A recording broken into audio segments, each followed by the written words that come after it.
야, 김지한. 나 대기업 과장이야. 너네 집 같은 수준이랑 내가 대화가 섞일 것 같니? 친정 이삿날 땀 흘리는 부모님을 뒤로하고 골프백을 챙기며 남편이 뱉은 말입니다. 고작 기름값이라며 던져준 10만 원. 그 모멸감이 제 서늘한 복수의 시작이었죠. 사랑이라는 콩깍지가 벗겨지자마자 깨달았습니다. 남편은 내 가족이 아니라 내 인생을 좀먹는 마이너스 자산일 뿐이라는 거요. 대기업 재무팀 에이스인 제가 그 오만한 남편을 서류 한 장으로 어떻게 탈탈 털어 길바닥으로 쫓아냈는지 궁금하시죠? 제 인생에서 쓸모없는 오물을 완벽하게 치워버린 그 속 시원한 이야기를 지금 바로 시작합니다. 새벽 공기가 유난히 차갑게 느껴지는 아침이었어요. 오늘은 저희 친정 부모님이 10년 넘게 사신 낡은 빌라를 떠나 작은 아파트로 이사하는 날입니다. 저는 일찍부터 서둘러 대충 짐을 챙기고 있었죠. 그런데 남편은 느긋하게 거실로 나오더니 평소 입지도 않던 화려한 골프웨어를 챙겨 입더군요. 어깨에는 묵직한 골프백까지 척 걸치고 말이에요. 여보, 오늘 우리 부모님 이삿날인 거 잊었어? 내가 어제도 말했잖아. 제가 당황해서 묻자 남편은 거울을 보며 머리를 매만지더니 대수롭지 않게 대답하더군요. 아, 그 이사? 알지. 그런데 어쩌냐. 오늘 상무님이랑 라운딩 잡혔어. 나 같은 대기업 과장이 그런 네트워킹 빠지면 회사 생활 끝이야. 너도 알잖아. 이번 인사고가가 얼마나 중요한지. 아무리 그래도 그렇지.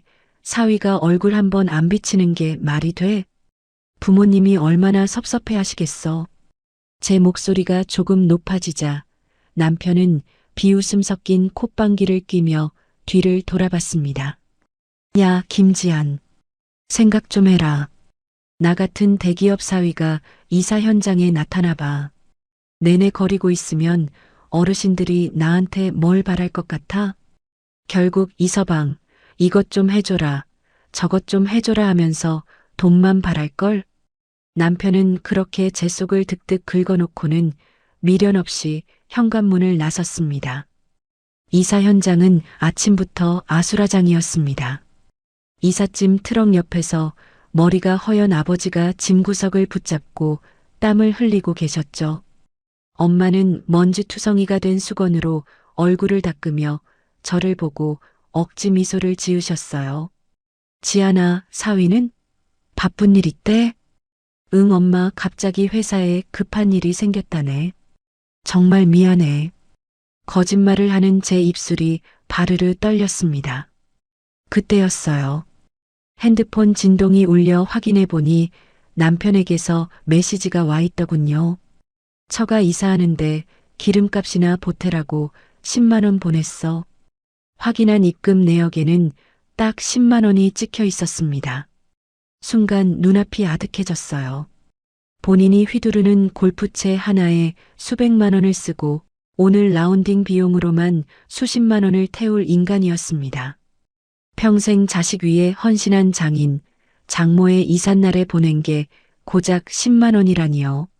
낡은 트럭 옆에서 쪼그려 앉아 김밥을 드시는 부모님을 보니 가슴 밑바닥에서 뜨거운 것이 울컥 치밀어 올랐습니다.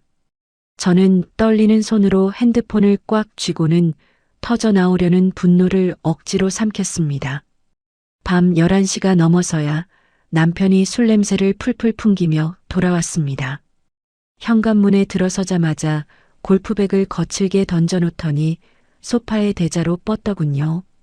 아우, 피곤해. 여보, 물 좀 가져와 봐. 저는 냉수를 가져다 주며 차갑게 물었습니다. 오늘 즐거웠어? 기름값 10만 원은 잘 받았어. 우리 엄마 아빠가 참 좋아하시더라. 제 비꼬는 투에 남편이 벌떡 일어나 앉으며 인상을 썼습니다. 야, 너 말투가 왜 그래? 내가 10만 원이나 보냈으면 고맙다고 해야지. 솔직히 말해서 처가 식구들 만나면 나랑 대화나 통하는 줄 알아? 수준이 맞아야 말을 섞지. 맨날 옛날 얘기나 하고 사는 수준 뻔한데 내가 거기서 무슨 영감을 얻겠냐? 남편은 취기에 젖어 제 가슴에 대못을 박는 소리를 서슴없이 내뱉었습니다. 지안아, 너도 내 덕에 이런 집 살고 대기업 사모님 소리 듣는 거야. 내 주제를 좀 알아야지. 처가 식구들 챙기는 것도 적당히 해. 나니까 그 정도로 맞춰주는 줄 알라고. 남편은 코를 골며 금세 잠이 들었습니다. 하지만 저는 잠들 수 없었죠. 어두컴컴한 거실, 홀로 앉아 남편의 뒷모습을 바라봤습니다. 그동안 가족이라는 이름으로 덮어두었던 무수한 무시와 오만함이 선명하게 살아났습니다. 그날 밤 이후 제 일상은 겉보기에 평온했지만 머릿속은 온통 차가운 숫자로 가득 찼습니다. 재무팀에서 근무하다 보면 숫자는 절대로 거짓말을 하지 않는다는 걸 뼈저리게 배우거든요. 마침 회사에서 법인카드 오남용 사례를 전수조사하는 프로젝트를 맡게 되었어요. 영수증 한 장, 소수점 하나까지 털어내며 부정 사용을 잡아내다 보니 문득 기분이 이상해지더군요. 회사 돈은 이렇게 철저하게 관리하면서 내 집안의 돈은 정말 투명한가 하는 의구심이 들었죠. 저는 곧바로 남편과 제가 매달 일정 금액을 입금하는 공동생활비 계좌의 상세 내역을 뽑아봤습니다. 그런데 모니터를 훑어내려가던 제 눈이 한 곳에서 멈췄어요. 매월 15일 관리비라는 명목으로 무려 300만 원이라는 거액이 자동이체되고 있었거든요. 우리 집 관리비가 아무리 많이 나와도 50만 원을 넘긴 적이 없는데 심장이 조금씩 빠르게 뛰기 시작했습니다. 잘못 본 게 아닐까 싶어 지난 1년치 내역을 모두 뒤져봤죠. 놀랍게도 매달 15일만 되면 귀신같이 300만 원이 어딘가로 빠져나가고 있었습니다. 남편은 평소 가계부 정리는 저보고 알아서 하라며 경제권을 전적으로 맡기는 척했거든요. 하지만 정작 이 생활비 계좌의 공인인증서는 본인이 관리하며 제가 세부 내역을 보는 걸 은근히 꺼렸던 이유를 이제야 알 것 같았습니다. 저는 그 즉시 이체된 계좌번호의 행방을 추적하기 시작했습니다. 재무팀 에이스라는 별명이 괜히 붙은 게 아니거든요. 얼마 지나지 않아 드러난 이체의 정체는 제 예상을 완전히 빗나갔습니다. 그 돈이 도착한 곳은 아파트 관리소 계좌가 아니라 모 시중은행의 대출 상환 계좌였어요. 그것도 남편의 이름이 아닌 시어머니 조갑순 여사 명의로 된 아파트의 대출 이자 계좌였죠. 세상에 우리 집 생활비를 빼돌려서 시어머니 집 대출금을 갚아주고 있었다고? 손끝이 차갑게 식어갔습니다. 저희 부부가 맞벌이를 하며 아끼고 모은 돈이었어요. 친정 엄마 이사할 때 10만 원을 던지며 유세를 떨던 남편이었습니다. 뒤로는 매달 제 연봉에 육박하는 큰 돈을 제 허락도 없이 시댁 아파트 빚을 갚는데 쓰고 있었다니요. 배신감이 파도처럼 밀려와 숨이 턱 막혔습니다. 하지만 의무는 여기서 끝이 아니었습니다. 시어머니의 대출 이자라고 하기엔 300만 원은 너무 큰 액수였거든요. 혹시 다른 곳으로 새는 돈이 더 있나 싶어 평소 교류도 없던 신우이 혜진의 SNS를 찾아 들어갔습니다. 프로필 사진을 확인하자마자 저는 헛웃음을 터뜨리고 말았어요. 어머, 얘 좀 봐. 아주 팔자가 늘어지셨네. 명품 로고가 선명한 쇼핑백을 주렁주렁 들고 활짝 웃고 있는 사진 아래에는 가관인 문구들이 적혀 있었죠. 비트코인 가즈아. 드디어 대박 터짐. 역시 인생은 한방. 곧 내 이름으로 된 예쁜 카페 오픈 예정. 기대하시라. 온통 돈 자랑, 명품 자랑뿐이었습니다. 변변한 직장도 없이 매번 사고만 치던 신우이가 무슨 돈이 있어서 이런 호사를 누리는 걸까요? 남편은 늘 제게 동생이 참 불쌍하다. 너는 대기업 다니니까 좀 이해해줘라 하며 감정에 호소하곤 했죠. 직감적으로 알 수 있었습니다. 그 유령 같은 300만 원, 그리고 신우이의 화려한 SNS 뒤에는 제 남편의 주머니, 아니, 우리 부부의 미래를 갉아먹은 검은 돈줄이 연결되어 있다는 사실을요. 그날 저녁 퇴근하고 돌아온 남편은 아무것도 모른 채 소파에 누워 TV를 보며 낄낄거리고 있었습니다. 그 해맑은 얼굴을 보니 속에서 천불이 났지만 저는 이를 악물고 평소처럼 미소를 지었습니다. 아직은 터뜨릴 때가 아니라는 걸 본능적으로 느꼈으니까요. 여보 왔어? 오늘 회사에서 별일 없었어? 응, 뭐 늘 똑같지. 당신은?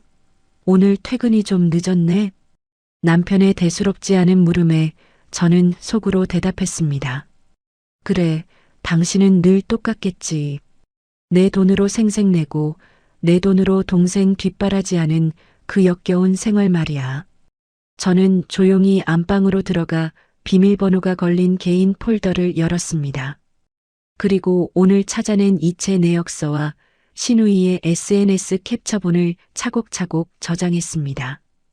가계부 속에 숨어있던 유령이 드디어 제 모습을 드러내기 시작했거든요.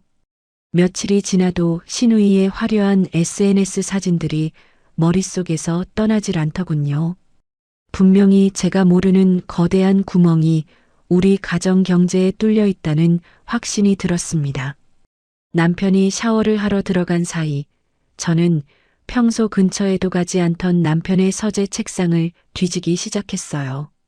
서류 뭉치 깊숙한 곳, 낡은 파일철 하나가 손에 잡혔습니다. 그걸 펼쳐든 순간 제 손이 눈에 띄게 떨려왔죠. 이게 다 뭐야? 3억? 지금 내가 본 게 3억이라고?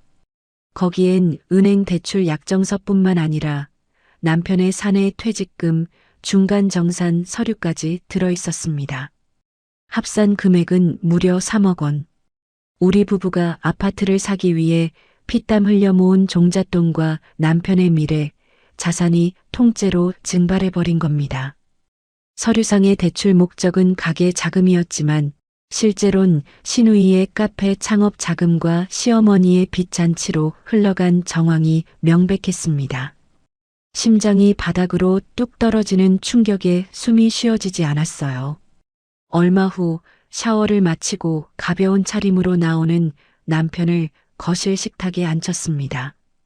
저는 아무 말 없이 식탁 위로 그 두툼한 서류 뭉치를 툭 던졌어요.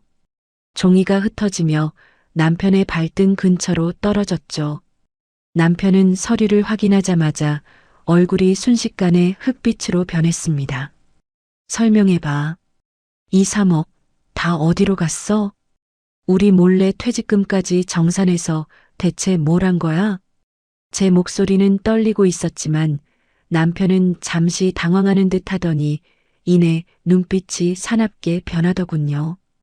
오히려 적반하장으로 소리를 지르며 식탁을 내리쳤습니다.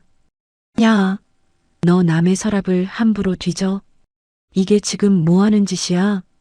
그래, 내가 좀 썼다. 내 동생, 내 핏줄이 길바닥에 나앉게 생겼는데 오빠가 돼서 모른 척해? 너는 피도 눈물도 없니? 사람이 어떻게 그렇게 돈밖에 몰라. 돈밖에 모르는 건 당신이지. 우리 상의 한마디 없이 퇴직금까지 손을 대? 그게 당신 혼자 만든 돈이야? 내가 생활비 아끼고 당신 뒷바라지에서 만든 우리 미래잖아. 남편은 기가 막힌다는 듯 헛웃음을 지으며 저를 위아래로 훑어봤습니다. 그 눈빛에는 저를 동반자가 아닌 하수인을 대하는 듯한 오만함이 가득했죠. 지안아, 착각하지 마. 냉정하게 따져보자고. 나 대기업 과장이야. 너는 고작 대리고. 내 연봉이 너보다 훨씬 높은데 내가 내 돈 좀 내 마음대로 쓰는 게 무슨 큰 죄야? 내 연봉이 높으니 집안일에 대한 내 지분과 권리도 그만큼 높은 거 아니겠어? 어디 대리가 과장한테 이래라 저래라야? 남편은 마치 부하 직원을 훈계하듯 손가락질을 하며 말을 이어갔습니다. 내가 번 돈으로 내 가족 돕겠다는데 네가 왜 난리야? 능력 없는 처가 식구들 챙기는 것보다 능력 있는 내가 우리 식구 돕는 게 훨씬 효율적인 거야. 알겠어? 앞으로 이 일로 한 번만 더 입 벌리면 그땐 정말 가만 안 둬. 남편은 씩씩거리며 안방으로 들어가 문을 쾅 닫아버렸습니다. 텅 빈 거실에 홀로 남은 저는 바닥에 흩어진 서류들을 하나하나 다시 주워 모았습니다. 눈물은 나오지 않았어요. 대신 아주 차가운 이성이 머릿속을 지배하기 시작했죠. 그동안 이 사람을 내 남편, 내 가족이라고 믿었던 제 자신이 한심하게 느껴졌습니다. 하지만 이제 확실해졌네요. 이 남자는 더 이상 제 삶의 동반자가 아닙니다. 제 인생의 장부를 갉아먹고 미래의 수익률을 마이너스로 만드는 최악의 손실 자산일 뿐이죠. 재무팀에서 부실 채권을 정리하듯 저는 이제 이 자산을 어떻게 손절해야 가장 큰 이득을 남길 수 있을지 계산하기 시작했습니다. 서재에서 발견한 3억의 진실이 채 가시기도 전이었죠. 마치 약속이라도 한 듯 다음 날 아침 일찍부터 시어머니 조갑순 여사가 저희 집을 급습했습니다. 벨소리부터가 유난히 당당하더군요.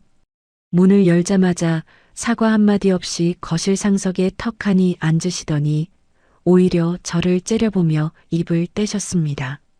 야, 지안아. 너 어제 민준이한테 돈 문제로 소리 지르고 난리 쳤다며? 내가 참 기가 막혀서 잠이 안 오더라. 어머님, 민준 씨가 상의도 없이 퇴직금까지 깨서 3억이나 대출을 받았어요. 그 돈이 다 어머님 댁이랑 아가씨한테 갔다는데 제가 가만히 있어야 하나요? 제 말이 끝나기도 전에 시어머니는 콧방귀를 뀌며 손사래를 쳤습니다. 능력 있는 오빠가 하나뿐인 여동생 돕는 게 당연한 거지. 그게 무슨 대수라고 유난이니? 민준이가 대기업 과장인데 그 정도 돈도 못 써?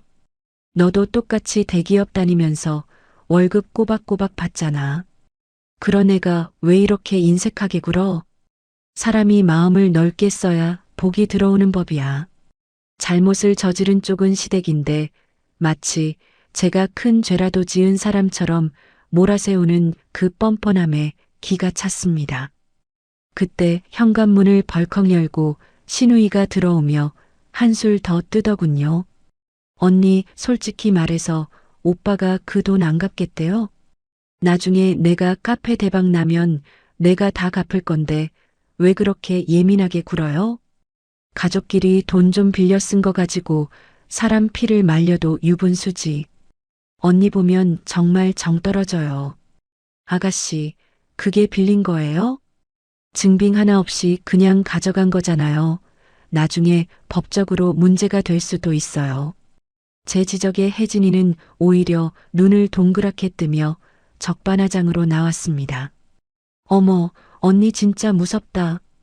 오빠가 번 돈 오빠가 쓰겠다는데 왜 언니가 감나라 배나라예요? 오빠가 불쌍하다 정말. 집에 오면 이런 숨막히는 소리만 들어야 하니 원. 저는 그들의 얼굴을 하나하나 뜯어보았습니다. 미안함이라곤 눈곱만큼도 찾아볼 수 없는 완벽한 가해자들의 연대였죠. 하지만 저는 화를 내는 대신 조용히 주방으로 가 따뜻한 차를 우려냈습니다. 그리고 입가에 억지 미소를 띄우며 그들 앞에 찻잔을 내려놓았죠. 그래, 마음껏 떠들어라.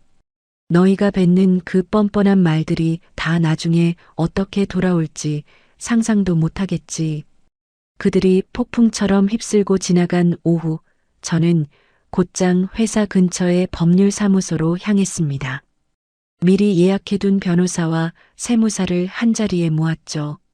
재무팀에서 다져진 제 실력을 이제는 제 인생을 구하는 데 써야 할 때니까요. 변호사님, 제 목표는 명확합니다. 이 아파트는 부부 공동 명의지만 제 지분을 온전히 수호해야 하고요. 남편이 저 몰래 저지른 저 3억의 채무를 전적으로 남편 개인의 채무로 확정 짓고 싶습니다. 세무사님은 제가 가져온 남편의 대출 서류와 이체 내역을 꼼꼼히 살피더니 고개를 끄덕였습니다. 고객님, 남편분이 생활비 계좌에서 시어머니 대출 이자를 낸 건 명백한 횡령성 유용으로 볼 수 있습니다. 그리고 퇴직금 중간 정산금의 행방도 추적해서 시댁으로 흘러간 증거를 다 확보해야 합니다. 변호사님 역시 날카로운 조언을 덧붙였죠. 상대방이 가족이라는 이름으로 방심하고 있을 때가 기회입니다. 지금부터는 감정적으로 대응하지 마세요. 그들이 스스로 발목을 잡을 수 있게 덫을 놓아야 합니다. 상담을 마치고 나오는 길 지는 노을을 바라보며 저는 깊은 숨을 내뱉었습니다. 시어머니와 시누이가 집에서 부렸던 그 오만함이 제게는 오히려 확실한 연료가 되더군요. 이제 차가운 법과 숫자의 언어로 그들에게 대답해 줄 차례입니다. 제 인생의 장부에서 이 거머리 같은 인간들을 한 명씩 지워나갈 완벽한 전략이 세워지고 있었습니다. 재무팀에서 숫자를 다루며 배운 가장 큰 교훈은 감정은 휘발되지만 서류는 영원하다는 것이거든요. 그들이 가족이라는 울타리 안에서 천년만년 평안할 줄 아는 지금이 바로 제가 덫을 놓을 최적의 타이밍이었습니다. 저는 며칠 뒤 시누이 혜진이를 회사 근처 조용한 카페로 불러냈습니다. 시누이는 오늘도 제 남편이 준 돈으로 샀을 법한 화려한 명품 가방을 들고 나타나더군요. 자리에 앉자마자 귀찮다는 듯 턱을 괴고 저를 쳐다보는 그 오만한 눈빛이라니. 언니, 바쁜 사람 왜 불러냈어요? 또 돈 해먹은 거 가지고 잔소리하려고요? 오빠가 다 알아서 한다니까요. 저는 일부러 아주 심각하고 어두운 표정을 지으며 목소리를 낮췄습니다. 마치 큰 비밀이라도 알려주는 것처럼 말이죠. 아가씨, 내가 지금 돈이 아까워서 이러는 게 아니에요. 내가 재무팀에 있잖아요. 요즘 국세청 분위기가 심상치 않아서 그래. 민준 씨가 아가씨한테 보낸 그 3억 말이야. 그거 증빙 없이 그냥 준 거면 증여로 간주되는 거 알아요? 증여요? 그게 왜요? 시누이의 눈동자가 살짝 흔들리기 시작했습니다. 저는 이 기회를 놓치지 않고 쐐기를 박았죠. 증여세 폭탄은 물론이고 자금 출처 조사 나오면 민준 씨 회사에서 무사할 수가 없어요. 대기업 과장이 출처 불분명한 거액을 여동생한테 뿌렸다고 하면 회사 윤리위원회에서 가만 안 둬. 자칫하면 횡령 의심까지 받아서 징계당할 수도 있어요. 민준 씨 직장 잃으면 아가씨 카페 오픈은커녕 지금 누리는 거 다 토해내야 해. 징계이라는 단어에 혜진이의 얼굴이 순식간에 하얗게 질렸습니다. 세상 물정 모르는 철부지에게 돈줄이 끊긴다는 공포만큼 효과적인 건 없거든요. 그럼 어떡해요, 언니? 나 카페 인테리어 계약도 다 했는데. 저는 기다렸다는 듯 가방에서 미리 준비한 서류 뭉치를 꺼냈습니다. 법무법인에서 공증까지 받을 수 있도록 완벽하게 작성된 차용증이었죠. 방법이 딱 하나 있어요. 이게 그냥 준 돈이 아니라 빌려준 돈이라는 걸 증명하면 돼. 여기 이 차용증에 사인하고 지장 찍어요. 나중에 조사 나오면 오빠한테 빌린 돈이고 언제까지 갚기로 했다고 증거를 내밀어야 민준 씨를 살릴 수 있어요. 내가 민준 씨 몰래 아가씨 도와주려고 준비한 거예요. 아, 역시 언니밖에 없네. 나는 그것도 모르고 언니 미워할 뻔했잖아. 시누이는 고맙다며 연신 고개를 숙이고는 서류에 1페이지로 이름을 적어 넣었습니다.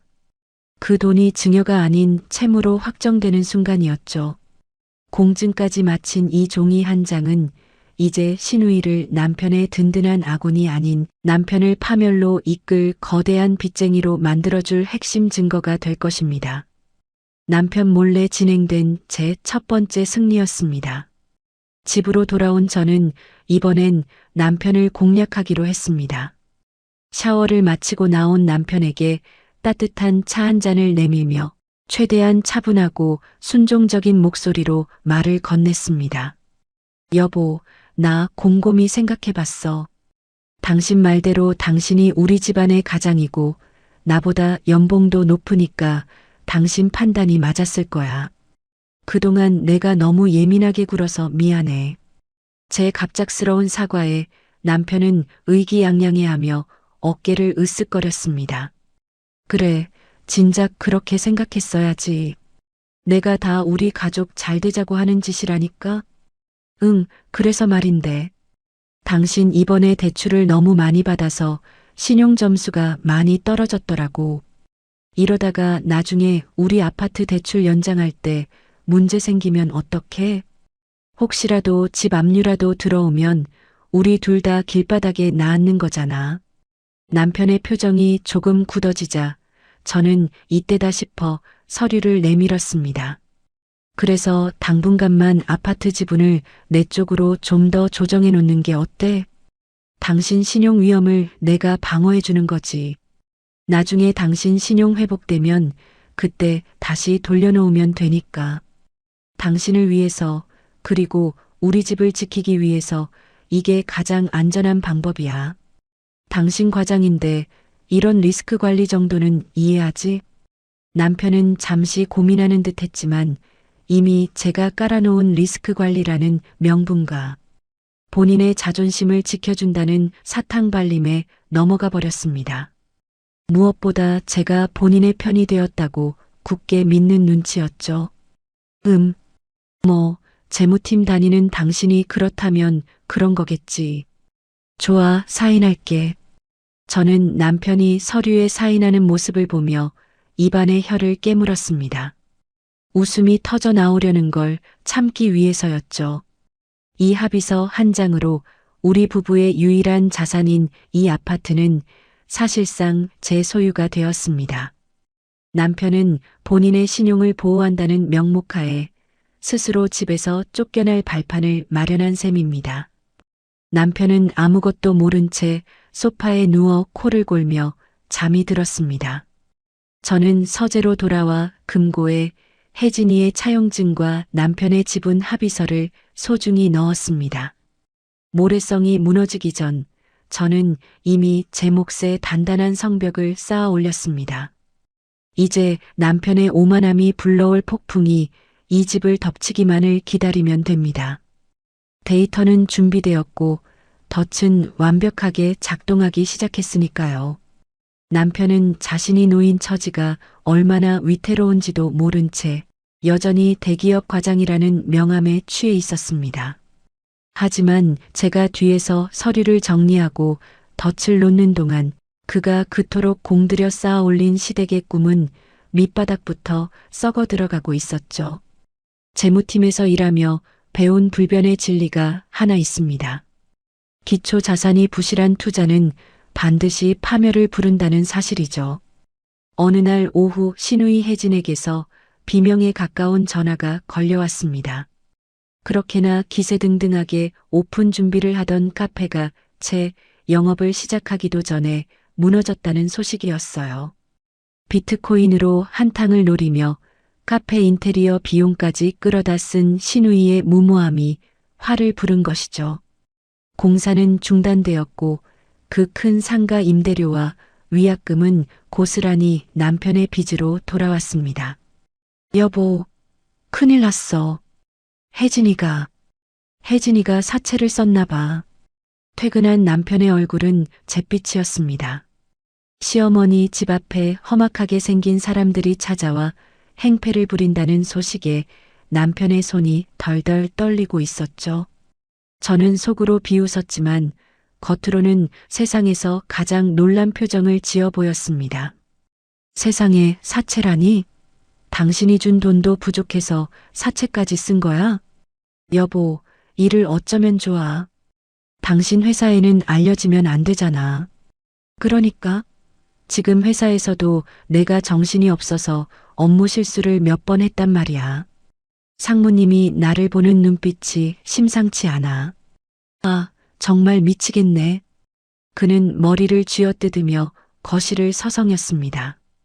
대기업 엘리트 과장이라며 어깨에 힘을 주던 모습은 온데간데 없고 그저 빚더미에 올라앉은 겁먹은 짐승 같더군요. 불행은 결코 혼자 오지 않는 법입니다.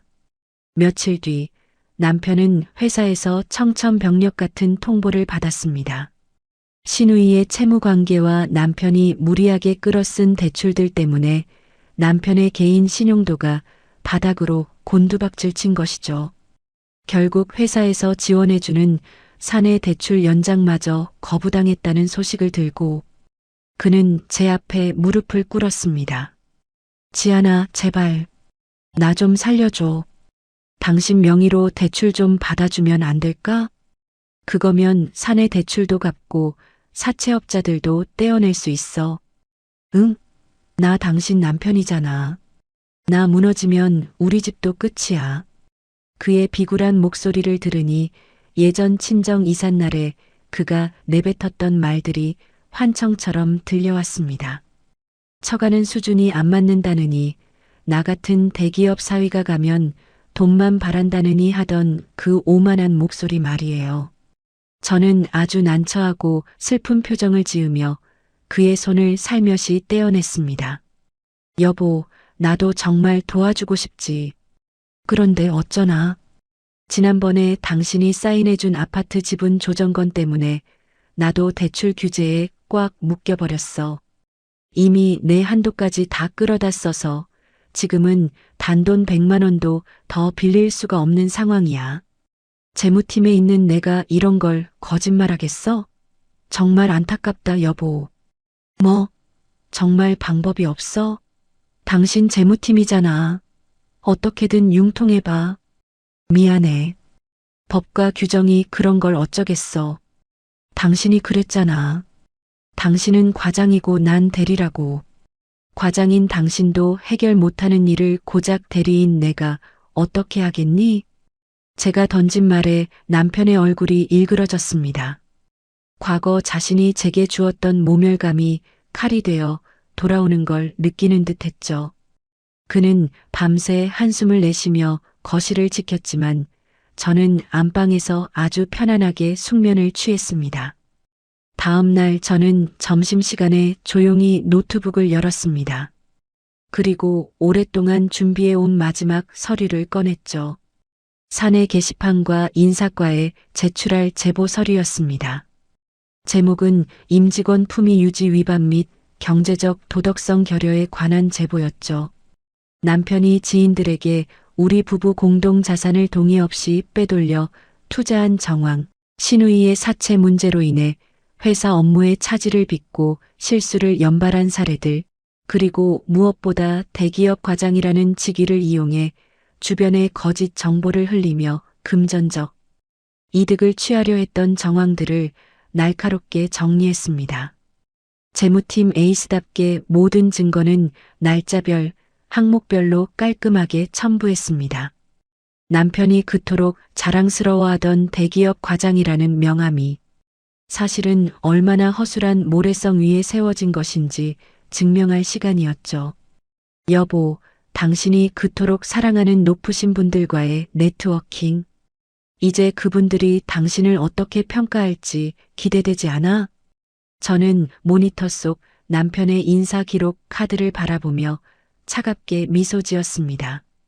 그가 친정 부모님의 눈물 젖은 이삿날에 던졌던 그 오만함의 대가는 이제 그의 평생 직장과 명예가 통째로 날아가는 것으로 치러질 것입니다. 서류를 전송하기 직전 저는 마지막으로 오타가 없는지 확인했습니다. 숫자는 거짓말을 하지 않고 서류는 자비가 없는 법이니까요.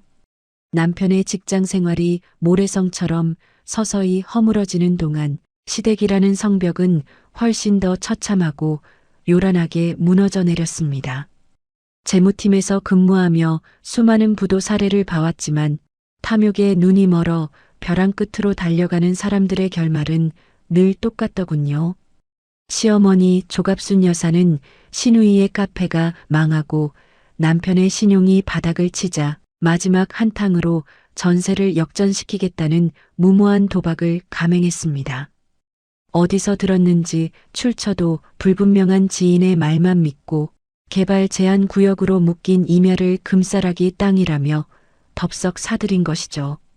그것도 모자라 살고 계시던 아파트까지 담보로 잡혀 기획 부동산에 남은 전 재산을 쏟아부으셨다니 정말 대단한 배짱이 아닐 수 없었습니다. 결국 그 땅은 평생 개발될 리 없는 맹지였고 화려한 분양 사무소는 하룻밤 사이에 흔적도 없이 사라졌습니다. 시어머니가 금지옥 옆 아들의 퇴직금까지 끌어다 지키려 했던 그 집은 결국 감당할 수 없는 이자, 폭탄을 맞고 경매로 넘어가고 말았습니다. 그 소식을 들은 날 밤 남편은 제 앞에 거의 엎드린 채로 울먹이며 빌더군요. 그동안 저를 데리라고 무시하며 과장 행세를 하던 기세는 온데간데 없고 오직 비굴한 애원만이 거실을 채웠습니다. 여보, 지안아. 제발 한 번만 도와줘. 우리 엄마 갈 곳이 없어. 짐 다 빼고 내일이면 길거리에 나앉게 생겼단 말이야. 우리 집 방 하나라도 좀 내주자. 어머님이 당신한테 했던 무례한 행동들 내가 다 사과할게.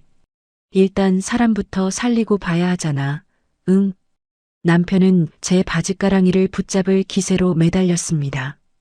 저는 차갑게 식은 눈으로 그를 내려다보며 예전에 그가 제게 했던 말을 그대로 돌려주었습니다. 여보, 당신이 그랬잖아. 수준이 맞아야 대화를 하고 같이 산다고. 우리 집은 당신이 그토록 자랑스러워하는 대기업 과장 사모님이 사는 곳인데 사기당해서 집 날린 분이랑 같이 살면 내 격이 뭐가 되겠어? 그리고 나 재무팀이잖아. 부실 채권은 빨리 정리하는 게 원칙이야. 이미 망해버린 시댁 식구들을 우리 집에 들이는 건 내 인생 장부에 독을 푸는 거랑 똑같아. 어떻게 말이 그래? 아무리 그래도 우리 엄마야. 당신 정말 이렇게 냉혈한이었어? 아니, 나는 그저 당신한테 배운 대로 하는 것뿐이야. 가족보다 돈이 우선이고 능력 없으면 무시당해도 싸다고 가르쳐준 건 당신이잖아. 저는 단호하게 거절하고 안방 문을 잠갔습니다. 남편이 밖에서 문을 두드리며 소리를 질렀지만 제 마음은 호수처럼 평온했죠. 내쫓기 위한 마지막 무대는 이미 완벽하게 세팅되어 있었으니까요. 다음 날 오후 드디어 올 것이 왔습니다. 인터폰 화면 가득 시어머니의 일그러진 얼굴과 산더미처럼 쌓인 이삿짐 박스들이 보였죠. 옆에는 눈 화장이 번진 채 우울함이 섞인 표정으로 서 있는 시누이 혜진이도 보였습니다. 시어머니는 문이 열리기도 전에 현관문을 쾅쾅 두드리며 고함을 쳤습니다. 야, 지안아, 문 열어라. 애미 왔다. 아들이랑 얘기 끝났으니까 얼른 문 열어. 이 짐들 복도에 계속 둘 거냐? 저는 현관문 근처에도 가지 않고 거실 벽면에 붙은 인터폰 스피커폰 버튼을 눌렀습니다. 제 목소리는 아주 차분하고 예의 바르게 울려 퍼졌죠. 어머님, 연락도 없이 이렇게 오시면 곤란하죠. 여긴 아무나 들어올 수 있는 곳이 아니거든요. 뭐, 아무나라니. 내가 내 시엄이다. 민준이가 들어와 살라고 했어. 얼른 안 열어. 저는 피식 웃으며 서류 한 장을 카메라 렌즈 앞으로 가져갔습니다. 지난번 남편에게 사인을 받아낸 지분 이전 합의서와 등기부등본이었죠. 어머님, 착각하신 모양인데 여기는 민준 씨 집이 아니에요. 법적으로 공동명의로 된 우리의 집입니다. 제 허락 없이는 그 누구도, 심지어 민준 씨도 마음대로 누군가를 들릴 권리가 없어요. 지금 당장 그 짐들 치우고 돌아가세요. 너 지금 제정신이냐? 이게 어디서 시어미한테 대들고 난리야. 민준아 나와봐라. 복도에서 시어머니와 시누이가 악을 쓰며 문을 발로 차기 시작했습니다. 아파트 복도가 떠나가라 소란이 일었지만 저는 눈 하나 깜짝하지 않았습니다. 오히려 우아하게 차 한 잔을 마시며 핸드폰을 들었죠. 네, 경찰서죠? 여기 누군지도 모르는 사람들이 저희 집 현관문을 파손하고 주거 침입을 시도하고 있습니다. 네, 아주 위험해 보여요. 빨리 와주세요. 제 명의의 집이라 무단 침입으로 강력 처벌 원합니다. 인터폰 너머로 시어머니의 비명 같은 욕설이 들려왔지만 저는 그저 조용히 전원을 껐습니다. 현관 너머에서 들려오는 경찰차 사이렌 소리가 마치 제 승리를 축하하는 팡파르처럼 들리더군요. 이제 이 집에서 나갈 사람은 시어머니뿐만이 아닙니다. 이 거대한 손실 자산들을 완전히 폐기 처분할 시간이 머지않았습니다. 복도에서 울려 퍼지는 시어머니와 시누이의 비명 섞인 욕설이 인터폰 스피커를 타고 거실 안까지 진동을 했습니다. 마치 짐승의 울부짖음처럼 들리더군요. 남편은 현관문 앞에서 어쩔 줄 몰라 하다가 이내 제게 달려들어 도끼 서린 눈으로 폭언을 퍼붓기 시작했습니다. 야, 김지한, 너 진짜 미쳤어? 우리 엄마를 지금 밖에서 저렇게 망신을 줘? 당장 문 안 열어? 네가 사람이야? 짐승이지. 어디서 감히 시어머니를 경찰에 신고를 해? 남편은 제 어깨를 거칠게 밀치며 소리를 질러댔습니다. 하지만 저는 눈 하나 깜짝하지 않았죠. 오히려 아주 차분한 손길로 주머니에서 핸드폰을 꺼내 녹음 버튼을 눌렀습니다. 그리고 식탁 위에 핸드폰을 올려두며 싸늘하게 웃어 보였어요. 더 해봐. 폭언, 협박, 폭행 미수까지. 데이터 쌓이는 소리가 아주 경쾌하네. 여보, 당신이 그토록 강조하던 품위는 다 어디로 갔어? 대기업 과장님이 동네방네 떠나가라 소리 지르는 꼴이 참 보기 좋네. 뭐? 데이터? 너 지금 제정신이야? 당장 문 열고 우리 엄마 들여보내. 우리가 부부인데 어떻게 이럴 수가 있어. 남편은 분에 못 이겨 씩씩거리며 제 앞면 근처까지 주먹을 치켜들었습니다. 그의 얼굴은 분노와 당혹감으로 시뻘겋게 달아올라 있었죠. 저는 그런 남편을 아주 가련하다는 듯이 쳐다보며 천천히 입을 뗐습니다. 오랫동안 제 가슴속에 박혀있던 가시 같은 말들을 하나씩 꺼내어 그에게 돌려줄 차례였죠. 여보, 왜 나한테 난리야? 밖에 계신 분, 네 엄마지 내 엄마니? 내 엄마 일은 네가 알아서 해야지. 우리 집은 수준이 높아서 저런 상스러운 소리 내는 분이랑은 대화가 안 통하거든. 제 입에서 나온 말에 남편의 눈동자가 경악으로 물들며 크게 흔들렸습니다. 그건 정확히 1년 전 저희 친정 부모님 이삿날에 제가 도움을 청했을 때 그가 제게 던졌던 말이거든요. 토시 하나 틀리지 않고 똑같이 돌려주자 남편은 마치 보이지 않는 칼에 맞은 듯 멍한 표정을 지었습니다. 너 지금 무슨 말을? 왜? 기억 안 나? 쳐가는 수준이 안 맞아서 대화가 안 통한다며. 사위가 가면 돈만 바랄 텐데 안 가는 게 도와주는 거라며. 나도 똑같아. 사기당해서 길바닥에 나앉은 시어머니랑 시누이, 내가 봐서 무슨 영감을 얻겠니? 괜히 엮여서 내 돈만 축낼 텐데 내가 안 보는 게 그분들 도와주는 거야. 알아서 해. 난 내 집에서 편안하게 쉴 권리가 있거든. 남편은 입술을 파르르 떨며 아무 말도 하지 못했습니다. 자신의 과거가 부메랑이 되어 목을 조여오는 그 공포를 비로소 실감하는 눈치였죠. 그토록 오만했던 엘리트 과장의 자존심이 제 발밑에서 처참하게 으깨지는 순간이었습니다. 저는 얼어붙은 남편 앞에 미리 준비해둔 두툼한 서류 봉투를 툭 던졌습니다. 봉투 안에는 그동안 제가 재무팀 에이스로서 공들여 수집한 모든 데이터가 들어 있었죠. 자, 이제 비즈니스 얘기 좀 할까? 거기 들어있는 건 네가 공동생활비 계좌에서 시어머니 대출 이자로 빼돌린 횡령 내역서야.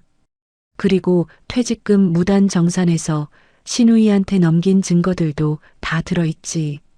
이걸로 고소장 이미 작성 끝났어. 남편은 허겁지겁 서류를 꺼내 읽더니 손을 바들바들 떨었습니다.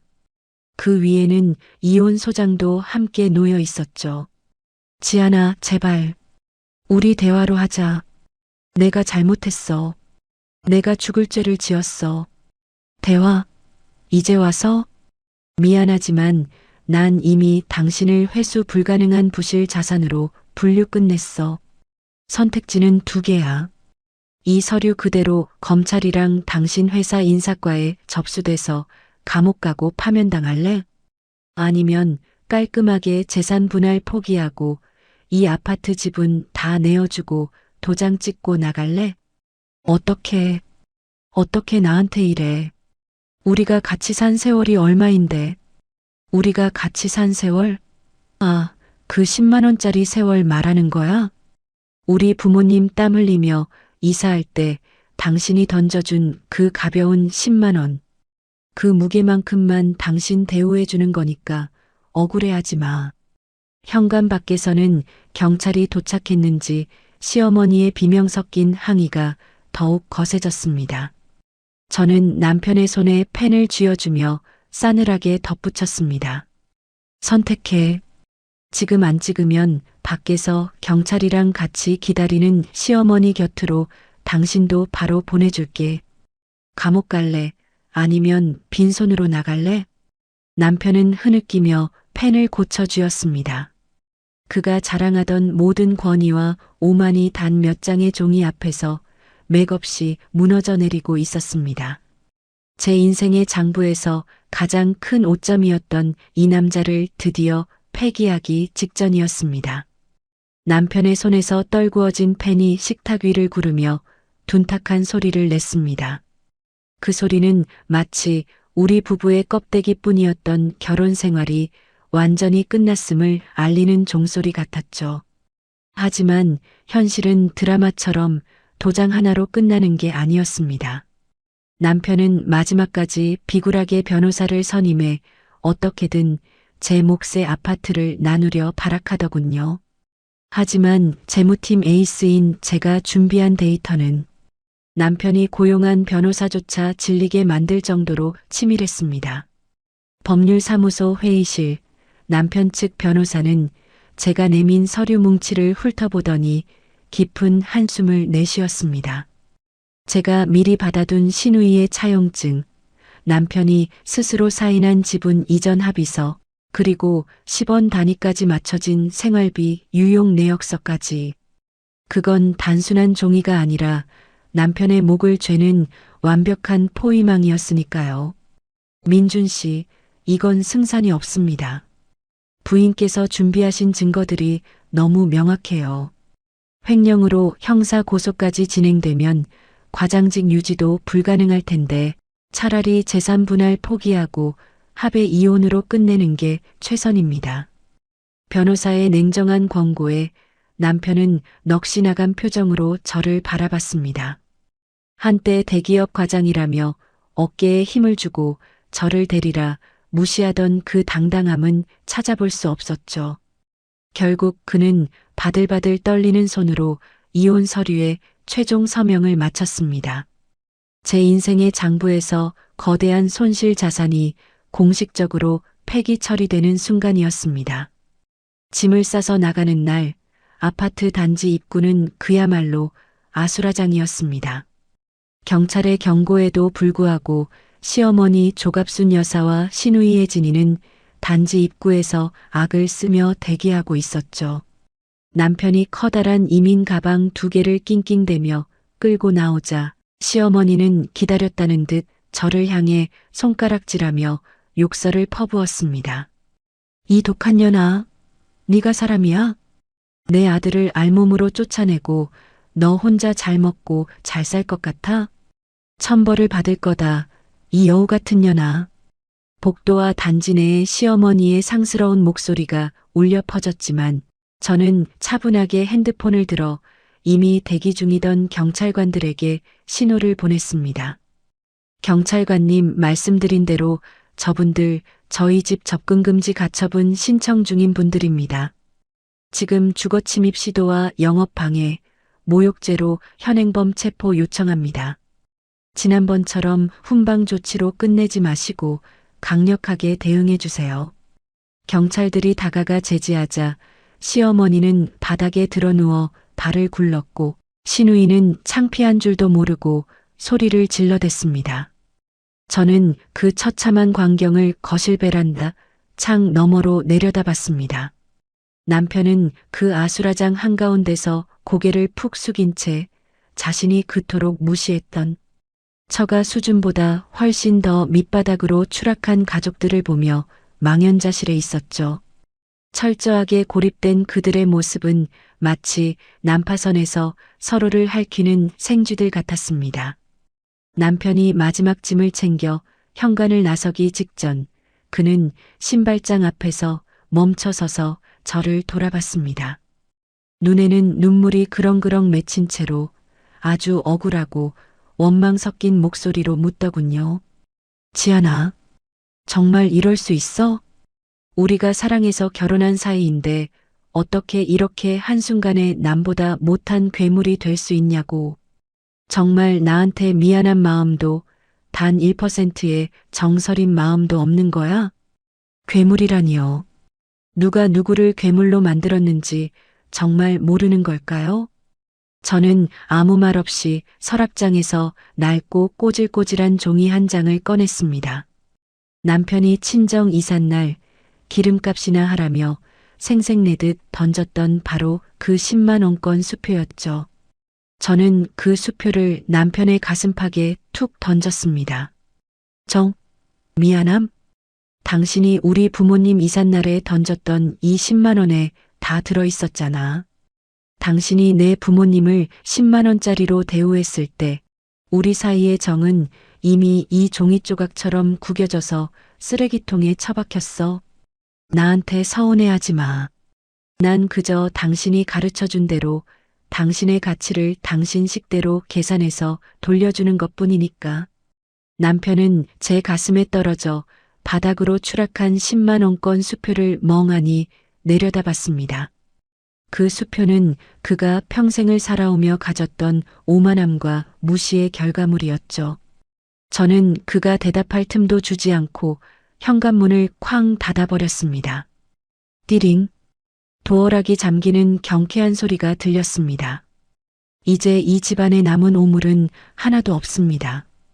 완벽한 청소가 끝난 거실에는 오직 맑은 공기와 고요한 평화만이 감돌고 있었습니다. 저는 창문을 활짝 열었습니다. 남편과 그 가족의 악취가 완전히 빠져나갈 수 있도록 말이죠. 닫혔던 현관문을 다시 열었을 때 남편은 계단 참에 주저앉아 바닥에 떨어진 수표를 멍하니 바라보고 있었습니다. 그의 어깨는 처량하게 휘어 있었고 한때 대기업 과장이라며 빳빳하게 세우던 목등미는 이제 한없이 가늘고 초라해 보였죠. 저는 구겨진 10만 원권 수표를 발끝으로 툭 차서 그의 구두 앞에 밀어주었습니다. 가져가. 당신이 우리 부모님 이사할 때 기름값이나 하라며 던져줬던 그 귀한 돈이잖아. 지금 당신 꼴을 보니까 그 10만 원이 당신 전 재산보다 더 가치 있어 보이네. 남편이 떨리는 손으로 수표를 집어들자 저는 차가운 미소를 지으며 한마디를 더 얹어주었습니다. 그걸로 기름값이나 해. 아, 새 식구 짜장면 곱빼기로 시켜 먹으면 딱 맞겠네. 군만두 서비스는 주인이 인심 쓰면 나올지도 모르겠다. 당신이 우리 친정 식구들을 10만 원짜리로 봤던 것처럼 나도 이제 당신 가족을 딱 그만큼의 가치로만 매겨줄게. 그러니 억울해하지 말고 감사히 받아가.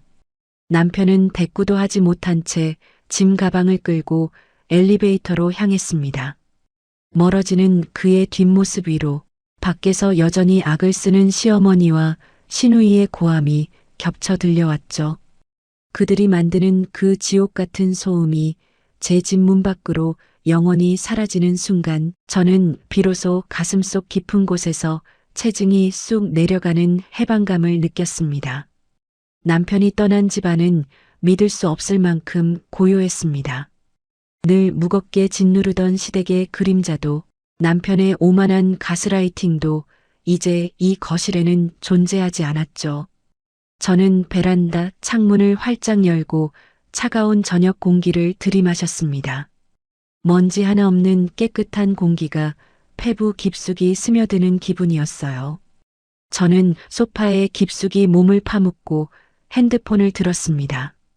가장 먼저 떠오른 번호 10만 원의 모멸감을 견디며 딸의 눈치를 보셨던 우리 엄마의 번호를 눌렀죠. 엄마, 나야. 응, 다 끝났어. 이제 정말 끝났어. 이번 주말에 아빠랑 같이 시간 좀 내줘. 내가 정말 맛있는 거 사줄게. 비싼 한우도 좋고 엄마 좋아하는 회도 좋고 맛있는 거 실컷 먹으러 가자. 수화기 너머로 엄마의 떨리는 목소리가 들려왔습니다.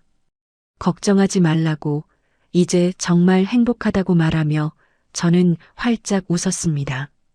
통장 잔고에 찍힌 숫자보다 제 명의로 지켜낸 이 아파트보다 지금 제가 누리는 이 자유라는 자산이 훨씬 더 든든하고 값지게 느껴졌습니다.